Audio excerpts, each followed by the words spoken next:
ওগো নবীজি, আপনারা বলেছেন গো একবার যদি বিসমিল্লাহ সহকারে সূরাতুল ইখলাস তিলাওয়াত করি, বিসমিল্লাহ পাঠ করি, একবার যদি সূরাতুল ইখলাস তিলাওয়াত করা হয়, মহান আল্লাহ তার আমলনামায় 30 পারা কোরআন শরীফের 3 ভাগের 1 ভাগ খতম করার সব পেয়ে যাবে।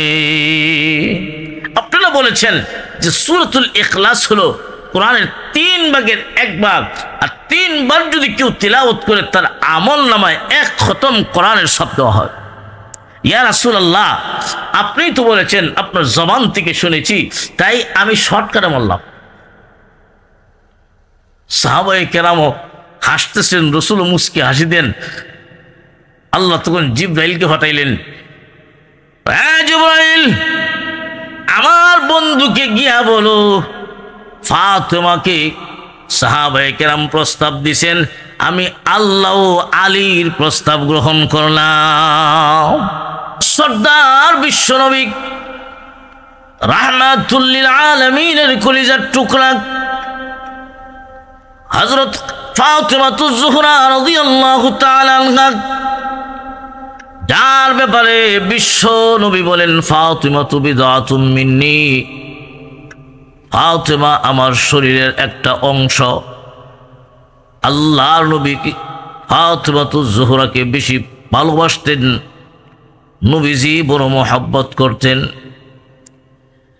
ওই ফাতেমা রাদিয়াল্লাহু তাআলা আনহা এমন মহিলা ছিলেন, এই পৃথিবীতে 4 জন মহিলা ছিলেন বিশ্ব সুন্দরী। কয়জন মহিলা? 4 জন মহিলা ছিলেন এই পৃথিবীতে বিশ্ব সুন্দরী। এর মধ্য থেকে একজন হলেন ইব্রাহিম আলাইহিস সালাতু ওয়াস সালামের স্ত্রী সারা, আরেকজন হলেন ফেরাউনের স্ত্রী আসিয়া, আরেকজন হলেন মরিয়ম আলাইহিস সালাতু ওয়াস সালাম, চতুর্থ জন হলেন খাতুনে জান্নাত ফাতেমা রাদিয়াল্লাহু তাআলা আনহা। এই 4 জন মহিলা সারা পৃথিবীর মহিলাদের মাঝে সবচেয়ে সুন্দরী মহিলা ছিলেন। আর বর্তমান সমাজের সুন্দরী মহিলা তো তারে কোয়া যায় যে যত বেশি ল্যাংটা হইতে পারে, ঠিক না বেঠিক? যে যত বেশি উলঙ্গ হতে পারে সেই বিশ্ব সুন্দরী হয়। ও পৃথিবীর ইমানদার মুসলমান, ওই যে বিশ্ব সুন্দরী 4 জন মহিলা, এর মধ্য থেকে একজন হলেন নবীজির কলিজার টুকরা খাতুনে জান্নাত, যার ব্যাপারে আল্লাহর পয়গম্বর ঘোষণা দিয়েছেন সাইয়্যিদাতুন নিসাই আহলিল জান্নাহ। আমার মা ফাতেমা জান্নাতের সর্দারনি হবে, 2 জাহানের সর্দার। নবী আরবি সাল্লাল্লাহু আলাইহি ওয়াসাল্লামের একমাত্র কলিজার টুকরা মেয়ে ফাতেমা রাদিয়াল্লাহু তাআলা আনহা এমন ভাবে বড় হতে লাগলেন, এমন ভাবে বড় হতে লাগলেন, ফাতেমা রাদিয়াল্লাহু তাআলা আনহার চরিত্রের মাঝে কলঙ্কের কোনো দাগ নাই।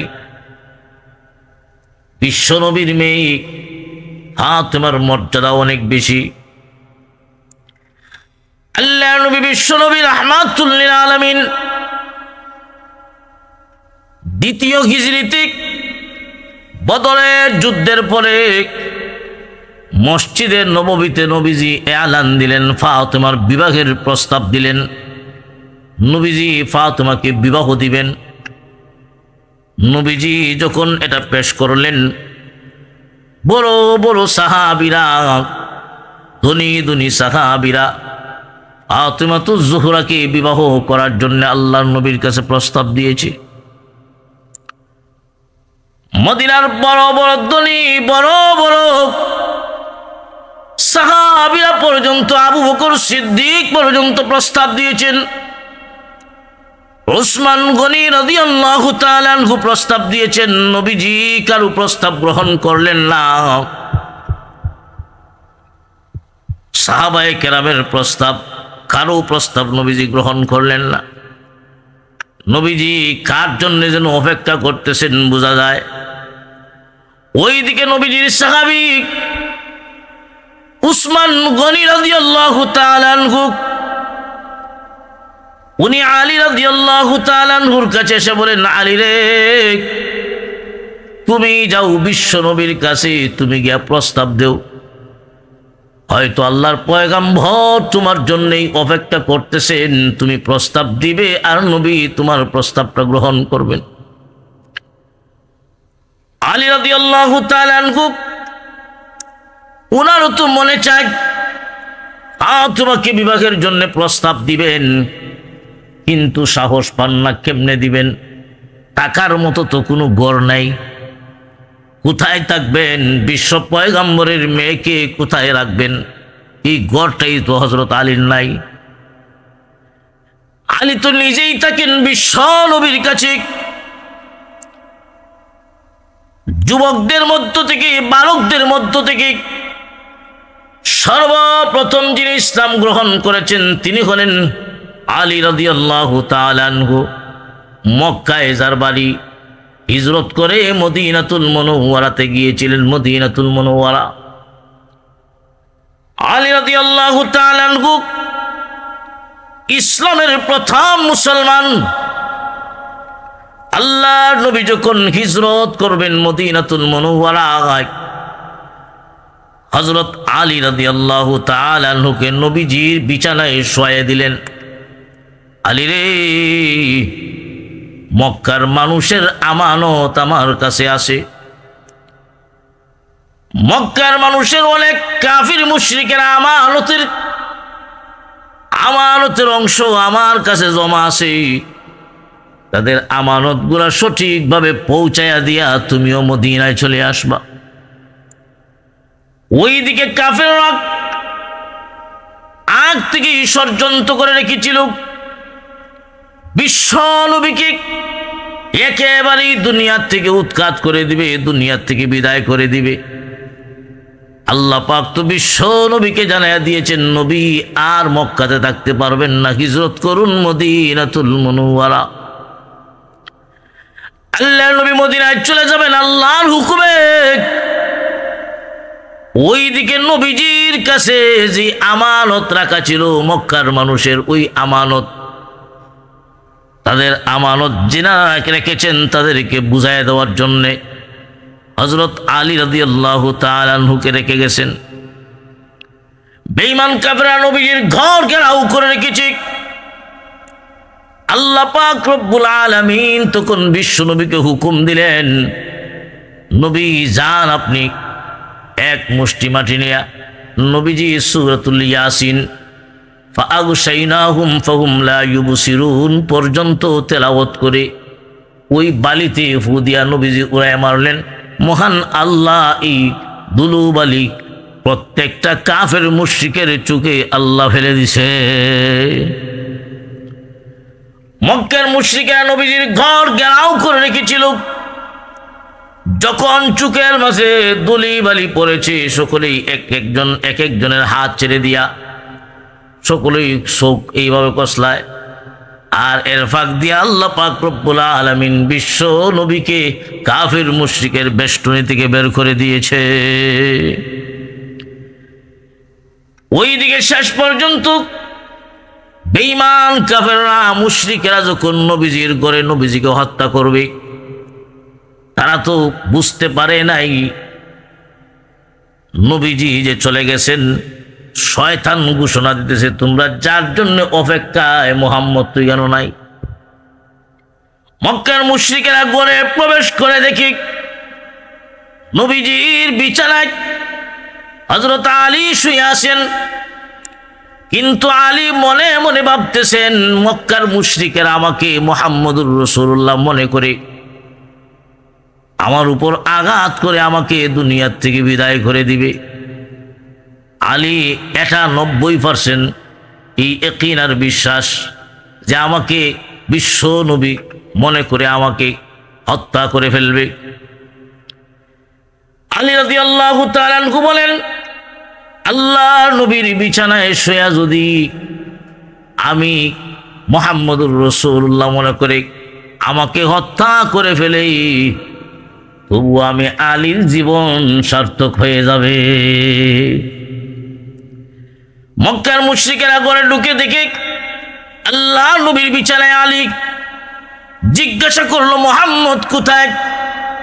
আলী রাদিয়াল্লাহু তাআলা আনহু বলেন, চলে গেছেন, মুহাম্মদ তো নাই, মুহাম্মদ এখানে নাই, উনি তো আগেই, নবী তো আগেই চলে গেছেন।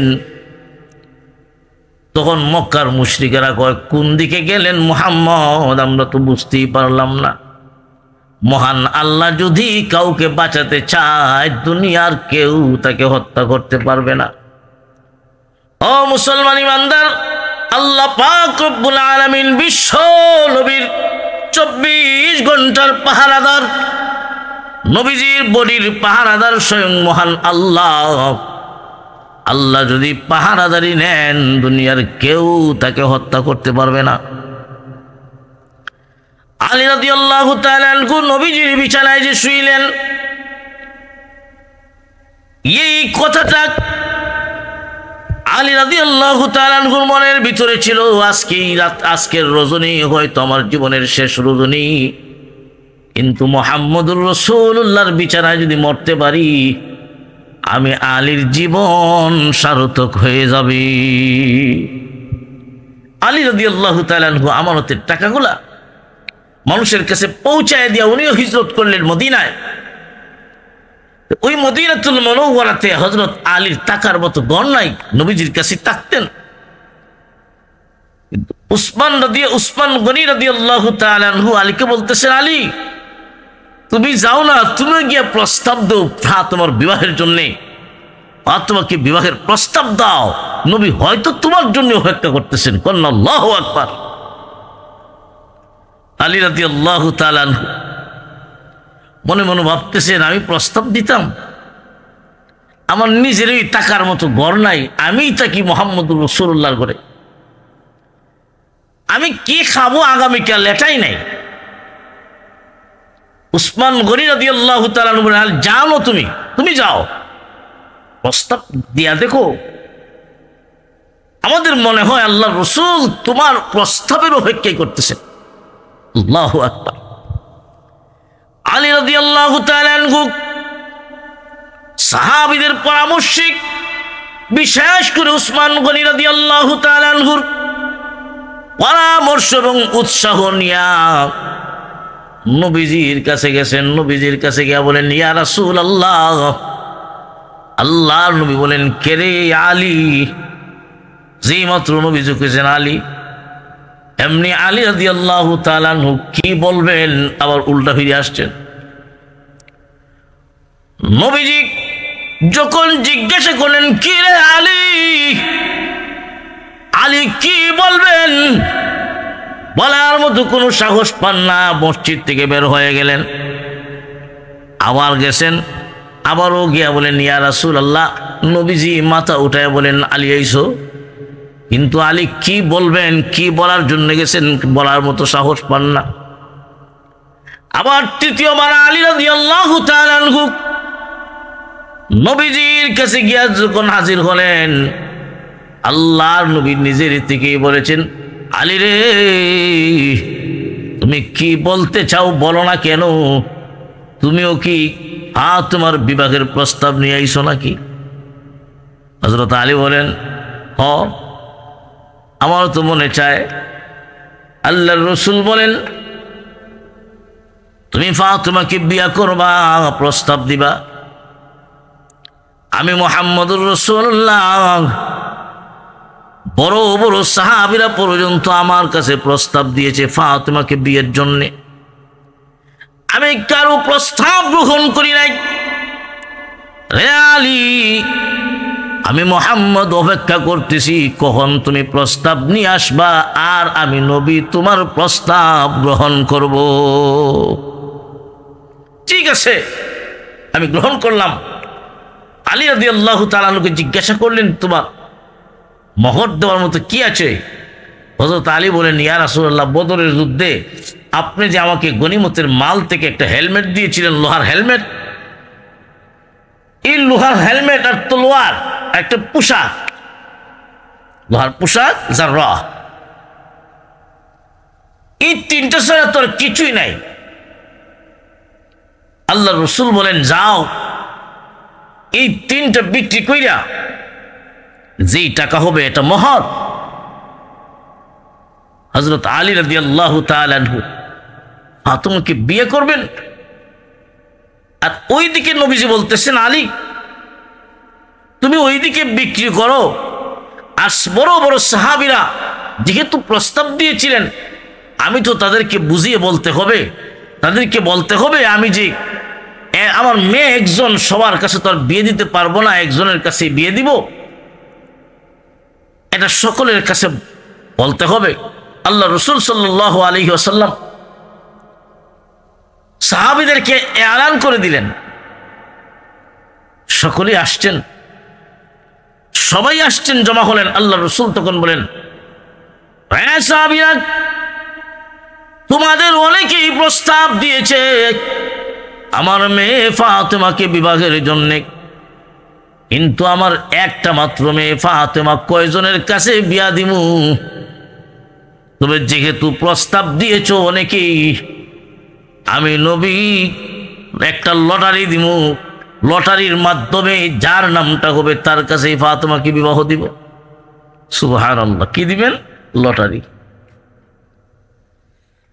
আল্লাহ রাসূল সাল্লাল্লাহু আলাইহি ওয়াসাল্লাম একটা লটারি দিবেন, লটারির মাধ্যমে যার নামটা উঠবে, লটারির মাধ্যমে যিনি পাস হইবেন তিনি ফাতেমাকে বিবাহ করবেন। যিনারা প্রস্তাব দিয়েছিলেন ওনারাও এই কথার উপর রাজি হয়ে গেলেন, একমত পোষণ করলেন। আল্লাহর রাসূল বলেন, হে সাহাবীরা, তোমাদের যারা যারা প্রস্তাব দিয়েছো, আমি নবী তোমাদেরকে বলতেছি, তোমাদের মাঝে যে আগে এক খতম কোরআন তেলাওয়াত করতে পারবা, কোরআন শরীফ একটা খতম করতে পারবা, আমি নবী আমার ফাতেমাকে তার কাছে বিবাহ দিব। বুঝছিনি কেন? নবীজি বলতেছেন যে এক খতম কোরআন শরীফ আগে তেলাওয়াত করবে, যে আগে খতম করবে তার কাছে ফাতেমাকে বিবাহ দিব। এই সমস্ত সাহাবীরা প্রস্তাব দিয়েছিলেন, কোরআন তিলাওয়াত শুরু করেছেন, কোরআন পাঠ করতেছেন, শুরু করছেন, খতম করবেন। কে আগে খতম করবে? যে আগে করবে তার কাছেই নবীজি ফাতেমাকে বিবাহ দিবেন। সকলেই তেলাওয়াত শুরু করছেন। আর ওইদিকে আলী রাদিয়াল্লাহু তাআলা আনহু, উনি তো বুদ্ধিমান ছিলেন, আবার ইলমের শহর ছিলেন। আলী রাদিয়াল্লাহু তাআলা আনহু কিছুক্ষণ পরেই নবীকে ডাক দিয়া বলেন, কাদ খাতামতুল কোরআন ইয়া রাসূলুল্লাহ, আল্লাহর নবী গো, আমি তো কোরআন খতম করে ফেলেছি, আমি তো কোরআন খতম করে ফেলেছি। সাহাবায়ে কেরাম এক দুই পৃষ্ঠা তিলাওয়াত করেছেন, এর ভিতরেই হযরত আলী বলেন, আমার কোরআন খতম শেষ। সবাই আশ্চর্য হয়ে গেলেন। আল্লাহর নবী বলেন, এত তাড়াতাড়ি কেমনে হলো? হযরত আলী বলেন, ওগো নবীজি, আপনারা বলেছেন গো, একবার যদি বিসমিল্লাহ সহকারে সূরাতুল ইখলাস তিলাওয়াত করি, বিসমিল্লাহ পাঠ করি, একবার যদি সূরাতুল ইখলাস তিলাওয়াত করা হয়, মহান আল্লাহ তার আমলনামায় 30 পারা কোরআন শরীফের 3 ভাগের 1 ভাগ খতম করার সব পেয়ে যাবে। আপনারা বলেছেন যে সূরাতুল ইখলাস হলো কোরআনের 3 ভাগের 1 ভাগ, আর 3 বার যদি কেউ তিলাওয়াত করে তার আমলনামায় 1 খতম কোরআনের সব দেওয়া হয়। ইয়া রাসূলুল্লাহ, আপনি তো বলেছেন, আপনার জবান থেকে শুনেছি, তাই আমি শর্টকাটে বললাম। সাহাবায়ে কেরামও হাসতেছেন, রসুল মুস্কি হাসি দেন। আল্লাহ তখন জিবরাইলকে পাঠাইলেন, হ্যাঁ জিবরাইল, আমার বন্ধুকে গিয়া বলো ফাতেমাকে সাহাবায়ে কেরাম প্রস্তাব দিছেন, আমি আল্লাহ ও আলীর প্রস্তাব গ্রহণ করলাম। আল্লাহর পক্ষ থেকে সিদ্ধান্ত। সুবহানাল্লাহ, দু জাহানের সর্দার নবী আরবি সাল্লাল্লাহু আলাইহি সাল্লামের কলিজার টুকরা মেয়ে। নবীজি তো চাইলে পারতেন রাজা বাদশাদের কাছে বিয়া দিতেন, নবীজি চাইলে পারতেন বড় বড় ধনী সাহাবীদের কাছে বিবাহ দিতেন, কিন্তু না, নবীজি বিবাহ দিলেন ফাতেমাকে এমন একজন ব্যক্তির কাছে, আল্লাহু আকবার, যার টাকার মতো একটা গরু নেই। মুসলমান ইমানদার, আজকে বর্তমান সমাজে আমরা আমাদের মেয়েদেরকে বিবাহ দেওয়ার সময়, বোনদেরকে বিবাহ দেওয়ার সময় আমরা কি খুঁজি? আমরা দেখি জামাই কোন দেশি, ইউরোপের না মিডল ইস্টের না ব্যবসায়ী, ঠিক না বেঠিক? আমরা দেখি যদি লন্ডনী জামাই হয়, যদি ইউরোপিয়ান জামাই হয়, এমন পয়সা বলে ধনী জামাই যদি হয়, তখন দেখা যায় যিনারা প্রস্তাব নিয়ে যায় ওনারাও কিছু বান করে, ওনারাও কিছু পাওয়ার আশা রাখে। আজকে আমরা বংশ এবং ওনার ভিতরে দিনদারি আছে না নাই এইগুলা কিছুই দেখি না। দুনিয়ার সম্পদের পিছনে পড়ে আমি আমার মেয়েকে কার কাছে বিবাহ দিলাম, এটাও একটু যাচাই বাছাই করি না? আল্লাহর নবী বলেন, তোমরা বিবাহ করবা, হে দুনিয়ার যুবকেরা, তোমরা 4টা জিনিস দেখিয়া বিবাহ করবা। একটা হলো বংশ দেখিয়া বিবাহ করবা, বংশওয়ালা সম্ভ্রান্ত বংশ কিনা, বংশে কুফু মিল করে রাখবা, কুফু মিল করে বিবাহ করবা। 2 নাম্বার হলো আর্থিক অবস্থা, লিমালিহা ওয়ালি জামালিহা ওয়ালি হাসাবিহা ওয়ালি দীনিহা ফাজফার বিজাতিদ্দিন আও কামা ক্বালা আলাইহিস সালাতু ওয়াস সালাম। আল্লাহর নবী বলেন 1 নাম্বার হলো লিমালিহা, মাল দেখবা, মাল দেখার কথাও আছে, কিন্তু মালটা প্রাধান্য নয়। 2 নাম্বার হলো লিজামালিহা, সৌন্দর্য দেখবা। 3 নাম্বার হলো ওয়ালি হাসাবিহা, বংশ দেখবা কোন বংশের মেয়ে। 4 নাম্বার হলো ওয়ালি দীনিহা, দিনদারি আছে না নাই এটা দেখবা। 1 নাম্বার মাল, 2 নাম্বার সৌন্দর্য, 3 নাম্বার বংশ, 4 নাম্বার দিনদারি। আল্লাহর রাসূল হাদিসের শেষ অংশে বলেন, উম্মত রে, মালও নাই, বংশও ভালো না, আর সুন্দর না, আর যদি দেখা যায় 4 নাম্বারটা পাওয়া যায়, দিনদারি যদি থাকে, ফাজফার বিদাতিদ্দিন। আল্লাহর নবী বলেন, এই দিনদারি যদি থাকে তাহলেও ওই মেয়েটাকে বিবাহ করে নিবা।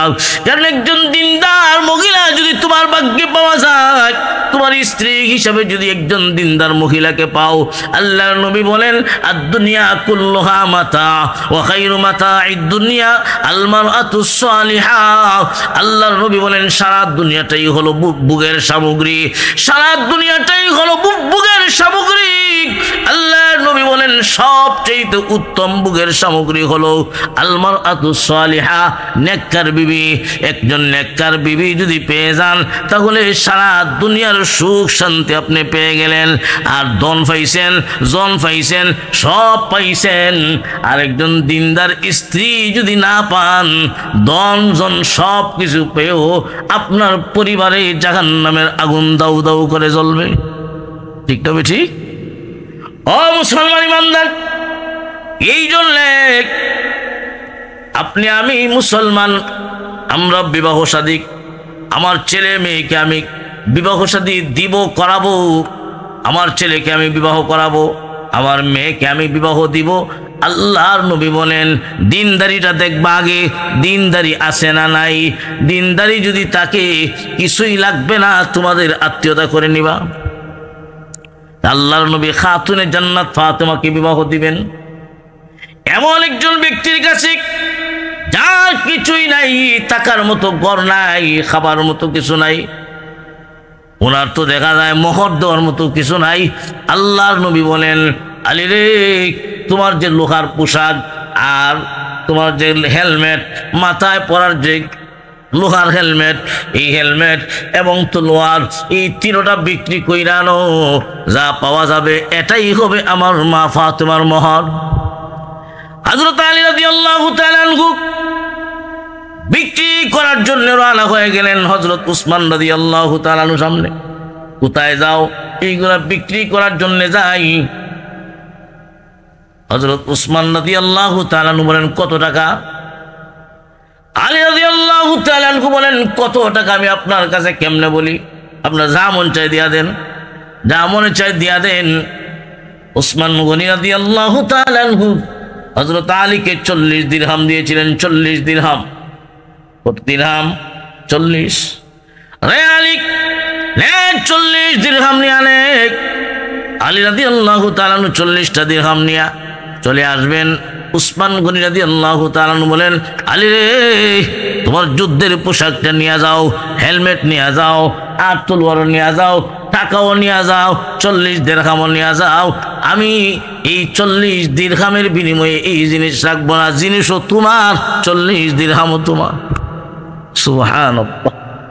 আলী রাদিয়াল্লাহু তাআলা 40 দিরহাম নিয়া, লোহার পোশাক নিয়া, আর তলোয়ার এবং হেলমেট নিয়া আল্লাহর নবীর কাছে গেছেন।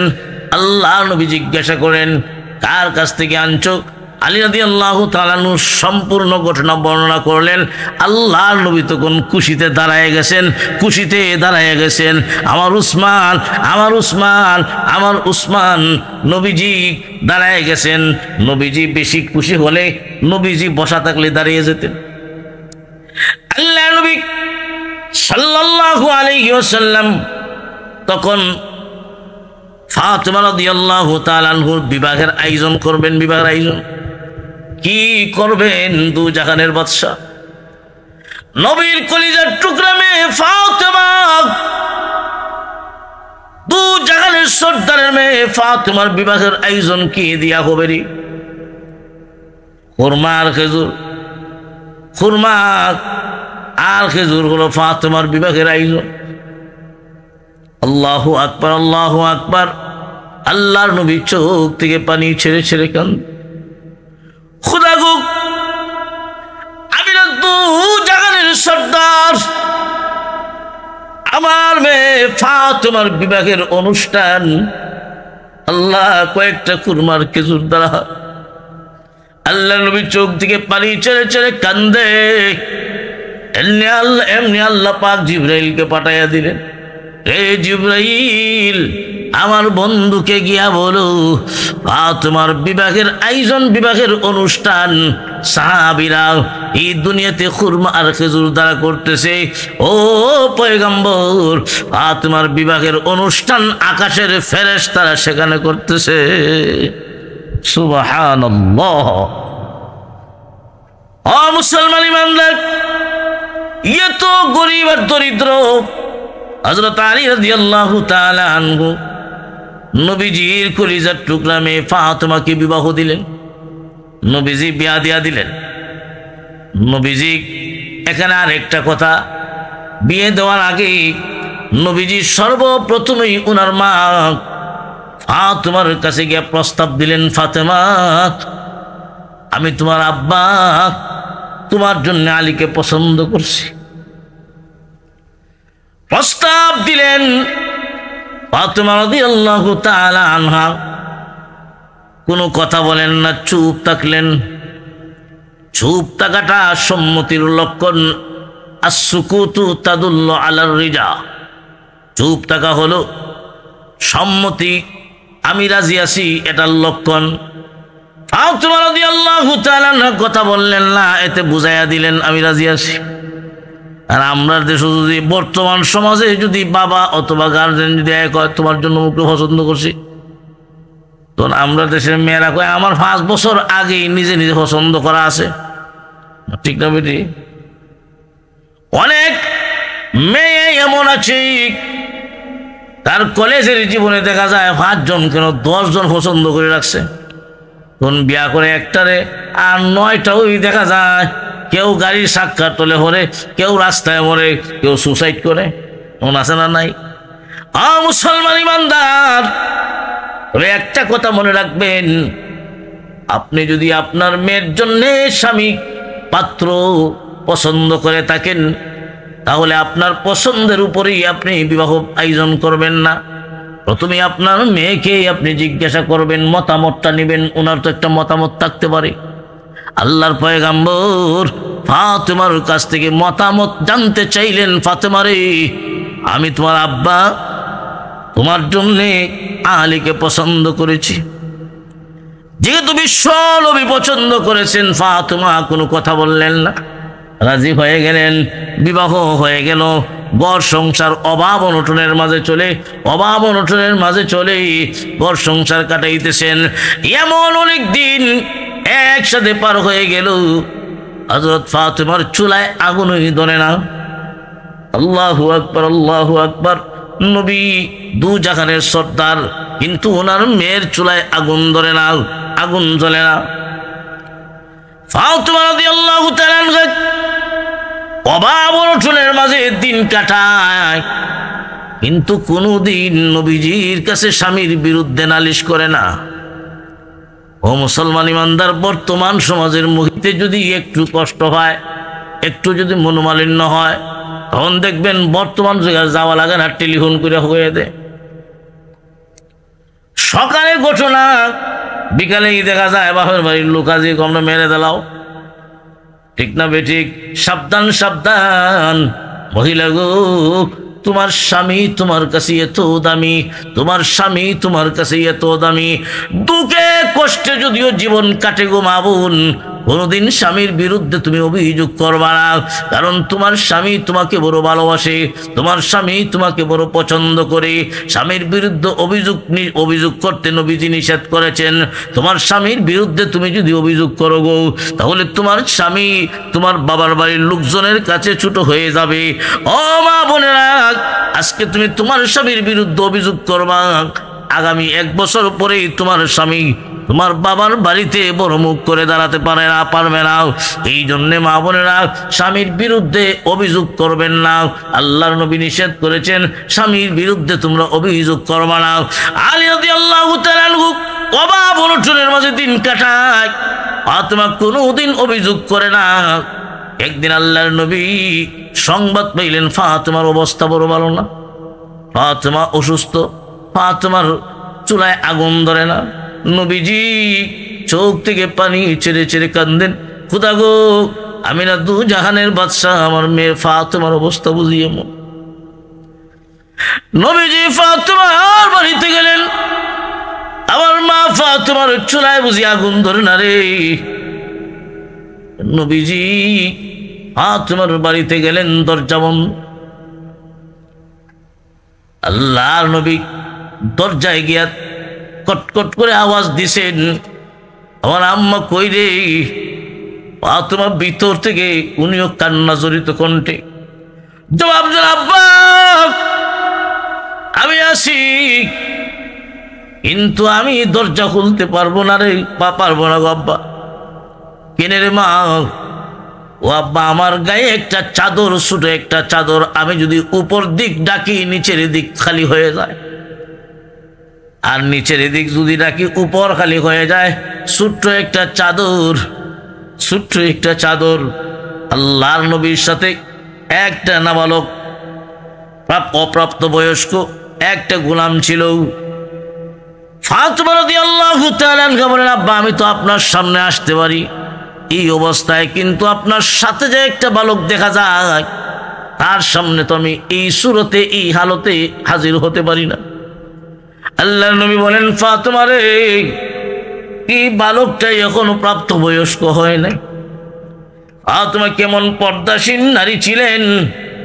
বিশ্ব নবী ফাতেমার দিকে যখন তাকাইলেন, এই অবস্থায় দেখতেছেন নবীজি দুই চোখ বেয়ে ঝরঝর করে পানি পড়তেছে। নবীজি কান্দেন, আল্লাহ, আমার মা ফাতেমার বুঝি এমন অবস্থা। এমনি আল্লাহ পাক রব্বুল আলামিন জিবরাইলকে পাঠিয়ে দিলেন, রে জিবরাইল, যাও আমার বন্ধুকে সুসংবাদ দিয়া দাও, ফাতেমাকে স্বজন প্রীতির কারণে নয়, স্বজন প্রীতি করে নয়, মুহাম্মদুর রাসূলুল্লাহর মেয়ে হওয়ার কারণে নয়, ফাতেমার আমলের কারণে আমি আল্লাহ জান্নাতের মহিলাদের সর্দারনি বানায়া দিলাম। আল্লাহু আকবার। এমনি বিশ্বনবী রাহমাতুল লিল আলামিন ফাতেমার ঘরে ঢুকলেন, খাটের উপরে বসছেন, খাটের এক কোণায় চাদরটা এইভাবে উঠালেন, আল্লাহর নবী বলেন, মারে দেখ এইগুলা কি দেখা যায়? এমনি দেখা যায় চাদর উঠাইছেন, চাদরের নিচে স্বর্ণ আর স্বর্ণ। আর তোমার জিজ্ঞাসা করেন, আব্বা এইগুলা কি? এইগুলা কি? বিশ্ব নবী বলেন, মারে এইগুলা হলো দুনিয়া, এইগুলা হলো দুনিয়ার প্রাচুর্য। তুমি যদি চাও দুনিয়ার প্রাচুর্য নিতে পারো, আর যদি আখেরাত চাও রে মা, এইগুলা দরকার নাই। তুমি কি করবা? দুনিয়া নিবা না এই আখেরাত নিবা?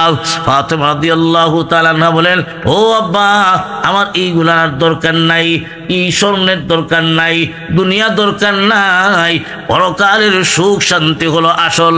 আমি ফাতেমা পরকাল চাই, আমি ফাতেমা পরকাল চাই। ও মুসলমান ইমানদার, আজকে আপনি আমি দুনিয়ার মুখে পড়ে দুনিয়ার লোভ লালসা আর দুনিয়ার নাজ নিয়ামতের পায়া আমার ভিতরে দিনদারি চলে যাচ্ছে, আমার ভিতরে পরকালের সামান চলে যাচ্ছে। পরকাল আমি বলে যাচ্ছি, দুনিয়ার পিছনে দৌড়াই, দুনিয়ার পিছনে দৌড়াই। খুব ভালো করে মনে রাখবেন, দুনিয়া অর্জন করার জন্যে, দুনিয়া কামাই করার জন্যে, দুনিয়ার সুখ শান্তি পাওয়ার জন্যে যদি আপনি দৌড়েন, আপনি যদি দৌড়েন আর যদি পরকাল বরবাদ হয়ে যায়, পাইতে পারেন নাও পাইতে পারেন। আর যদি দেখা যায় আপনার মূল টার্গেট হয় আখেরাত, ভালো করে মনে রাখবেন, এই দুনিয়ায় সত্যিকারের ইমানদার যারা, তাদের মূল টার্গেট হলো দুনিয়া নয়, তাদের মূল টার্গেট হলো আখেরাত। সত্যিকারের ইমানদার নারী পুরুষেরা দুনিয়ার সুখ শান্তি চায় না, তারা পরকালের সুখ শান্তি চায়। তাই খাতুনে জান্নাত বলেন, দুনিয়া চাই না, আখেরাতের সুখ শান্তিটাই হলো আসল, আখেরাতের সুখ শান্তি হলো আসল। আব্বা আমি আখেরাত চাই, আমি আখেরাত চাই। আল্লাহর নবী কল্যাণের দোয়া করলেন। ও মুসলমান ইমানদার, এইভাবে অভাব অনটনের মাঝে ফাতেমার জীবন কাটে। হযরত আলী রাদিয়াল্লাহু তাআলা আনহুর সাথে ঘর সংসার করতেছেন, ঘর সংসার করতেছেন। ওইদিকে আল্লাহর নবী বিশ্ব নবী রাহমাতুল লিল আলামিন নবীজি পৃথিবী থেকে বিদায়ের সময় ফাতেমা রাদিয়াল্লাহু তাআলা আনহা উনি কাছে বসা।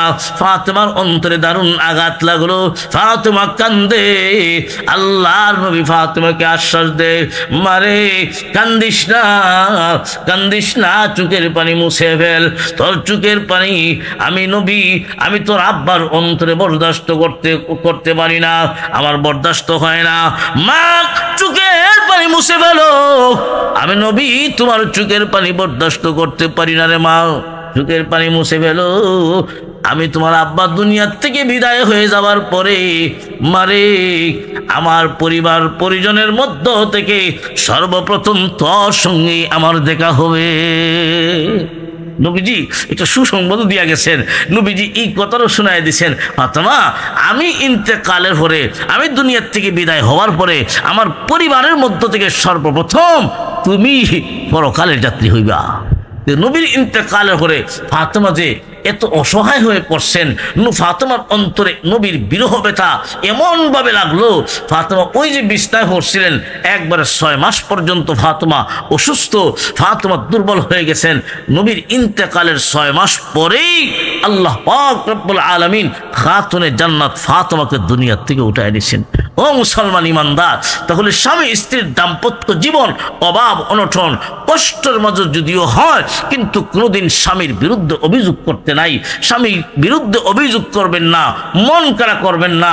স্বামীকে যদি সন্তুষ্ট রাখতে পারেন, মহান আল্লাহ সন্তুষ্ট হয়ে যায়। আল্লাহ রসুল বলেন, হে দুনিয়ার মহিলারা, আল্লাহ ছাড়া যদি কারো সামনে সেজদা করার অনুমোদন থাকতো, আমি নবী অনুমতি দিতাম দুনিয়ার নারীদেরকে যে তোমরা তোমাদের স্বামীর পায়ের নিচে সেজদা দাও। কত দাম, কত দাম। আজকে অনেক সময় আমাদের মা বোনেরা স্বামীকে অনেক কিছু গ্রহণ কইরা বাবার দরবারে যায়, যায় না? যে স্বামীর ওকে বাপের বাড়ির যাই, জায়গা গাউসুল আজম মাজারও যায়, মাইজ বান্ডার যায় গরু নিয়া, স্বামীরও লুকায়। মাইজ বান্ডারের ভিড় বড় না স্বামী বড়? আল্লাহ রসুল বলছেন, সে একজন মহিলার কাছে সবচেয়ে বড় অলি, সব সবচেয়ে বড় পীর হলো তার স্বামী। স্বামী যদি স্ত্রীর জন্য দোয়া করে, আল্লাহু আকবার, আল্লাহ রসুল বলেন কোন স্ত্রী মারা যাওয়ার পরে তার স্বামী যদি তার উপর সন্তুষ্ট থাকে, স্বামী যদি কয় আমার বউ বড় ভালো ছিল, আল্লাহ রসুল বলেন জান্নাত ওয়াজিব হয়ে যাবে। সুবহানাল্লাহ না, আল্লাহু আকবার। আল্লাহ রাসূল বলেন ক্বালা নবী সাল্লাল্লাহু আলাইহি ওয়াসাল্লাম আল মারআতু ইযা সাল্লাত খামসাহা ওয়া সামাত শাহরাহা ওয়া আহসানাত ফারজাহা ওয়া আতাআত বালাহা ফালতাদখুল মিন আইয়ি আবওয়াবিল জান্নাতি শাআত আও কামা ক্বালা আলাইহি সালাতু ওয়াস সালাম। আল্লাহর নবী বলেন এই দুনিয়ার কোন মহিলা যদি 4টা গুণ অর্জন করতে পারে, 4টা গুণ যদি নিজের মাঝে ফিট করতে পারে, 1 নাম্বার হলো 5 ওয়াক্ত নামাজ সময় মতো আদায় করা, 2 নাম্বার হলো ওয়াসামাত শাহরাহা রমজান মাসের রোজা রাখা, 1 নাম্বার হলো 5 ওয়াক্তের নামাজ, 2 নাম্বার হলো রমজান মাসের রোজা। রোজা আর নামাজ এই দুটোটার মাঝে সারা দুনিয়ার নারী পুরুষ ধনী হোক গরিব হোক সকলের উপর সমানভাবে ফরজ। মুসলমান 5 ওয়াক্ত নামাজ আর রমজান মাসের রোজা ও আহসানাত ফারজাহা, 3 নাম্বার হলো সতীত্বের হেফাজত করা, পর্দা মতে চলা, 4 নাম্বার হলো ও আতাআত বালাহা স্বামীর আনুগত্য করা, স্বামীর কথা মানা, স্বামীর কথায় তর্ক ধরতে নাই, স্বামীর কথার জবাব দিতে নাই। স্বামী তোমাকে একটা কঠোর কথা বলছে, তুমি পাল্টা কঠোর কথা বলবে, জবাব দিবে, এমন সাহস করিও না। ও দুনিয়ার মা বোনেরা, তোমাদের স্বামীকে যদি সন্তুষ্ট রাখতে পারো গো, আল্লাহর পয়গম্বর বলেছেন এই 4টা গুণ যদি তোমার মাঝে হাসিল হয়ে যায়, 4টা গুণ যদি অর্জন করতে পারো, কিয়ামতের কঠিন ময়দানে মহান আল্লাহ জান্নাতের 8টা দরজা খুলে দিবেন ওই সমস্ত মা বোনদের জন্য যাদের মাঝে 4টা গুণ থাকবে। আল্লাহ পাক রব্বুল আলামিন জান্নাতের 8টা দরজা খুলে দিবেন, প্রত্যেকটা দরজা থেকে আহ্বান করা হবে ওয়েলকাম, এদিকে আও, আল্লাহু আকবার। প্রত্যেকটা দরজা থেকে আহ্বান করবে আমার দিকে আসুন, আমার দিকে আসুন। আল্লাহর নবী বলেন ফালতাদখুল মিন আইয়ি আবওয়াবিল জান্নাতি শাআত। উম্মত রে, ওই কিয়ামতের কঠিন ময়দানে ওই মহিলা জান্নাতের 8টা দরজার মধ্য থেকে যেই দরজা দিয়ে ইচ্ছা ওই দরজা দিয়ে আল্লাহর তৈরি জান্নাতে ঢুকবে। আল্লাহ পাক রব্বুল আলামিন আমাদের সবাইকে, আমাদের মা বোনদেরকে এই 4টা গুণ অর্জন করে দুনিয়ার জীবন পরিচালনা করার তৌফিক দান করুক। সকল